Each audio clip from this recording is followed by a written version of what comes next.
اگر ایران به جز ویران سرا نیست، من این ویران سرا را دوست دارم. نوای نای ما گر جانگداز است، من این نای و نوا را دوست دارم.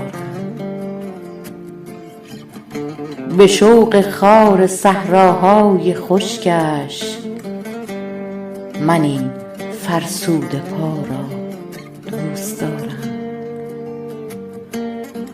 اگر بر من ز ایرانی رود زور، من این زورآزما را دوست دارم. اگر آلوده دامانید اگر پاک، من ای مردم شما را